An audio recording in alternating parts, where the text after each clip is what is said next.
Greetings. Today I'll be presenting the results of my predictive modeling analysis using the IRIS dataset that was provided. Um, it is a dataset that will be used to kind of practice data science and machine learning using the KNIME analytics platform. The dataset does contain 150 flower samples, and actually let me go to the next slide. So again, the dataset does contain 150 flower samples. The flowers are consisted of 3 different species: the Setosa, the versicolor, and the virginica. Each flower is described by 4 different measurements, and these measurements are based on centimeters. We have the sepal length, sepal width, petal length, and petal width. The goal of this project was to build and evaluate 2 machine learning models. First model is going to be a decision tree, and the second model is going to be a logistic regression to determine how accurately both models can classify a flower species based on the measurements that I just mentioned.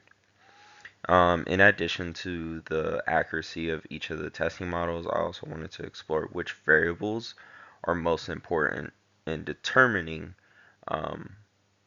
the classification of the species and which model performs best in terms of interpretability and precision.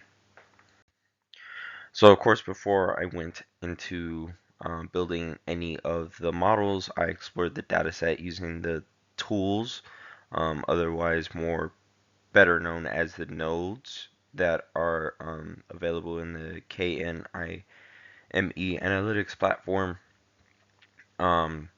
So after I took the data, I ingested it using an Excel reader node. The dataset was in a CSV format. So there was a node that allows the analytics platform to read that data. So I ingested the data into KNIME. I filtered the data out. Luckily, the data set was already pretty clean and it didn't have any missing values. So everything was good there. And then I used a one-to-many node so that I can assign dummy values to the species. From there, I was able to create a pie chart using a pie chart node, which helped me to confirm that the data set was well balanced. There was an equal number of samples from each of the species, as each species had 50 samples each. Then there was a histogram node that was used. The histogram showed that there was a clear separation between the petal length across the different species, which indicates that the petal length is a strong predictor of the species of the flower. Meanwhile, I also used scatter plot nodes 2 times. The first one, it was comparing petal and sepal dimensions, revealing that Setosa forms its own distinct cluster. And then you have versicolor and virginica, which overlap just a little bit, suggesting that they may be a little bit harder to tell the difference between. From this analysis, based on the visualization, I learned that the petal measurements, of course we only have the length and the width in this data set, are probably the most valuable features for predicting the species of a flower. The sepal features were not as discriminative.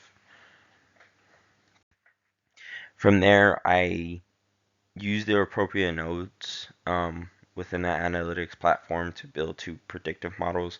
The first one was a decision tree. This uses a hierarchical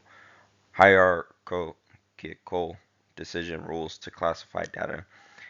It is very interpretable, and it's a lot more visually easier to understand. In this case, it did achieve 100% accuracy, meaning that it correctly classified each test sample and its appropriate species based on the measurements. And it also scored perfect in the precision and recall. The second model that was used was a logistic regression, which uses a mathematical function to separate classes. This also performed very well at 100% accuracy. So I think in this case, though, since the data set was a lot smaller, the decision tree performs a lot better in terms of sustainability and for any um, future predictive modeling, but as the data set gets bigger, the logistic regression might be a better choice. So when comparing both models, the decision tree came out on top with perfect accuracy and better performance in terms of how long it took to execute. The logistic regression did just perform slightly slower, but also had 100% accuracy.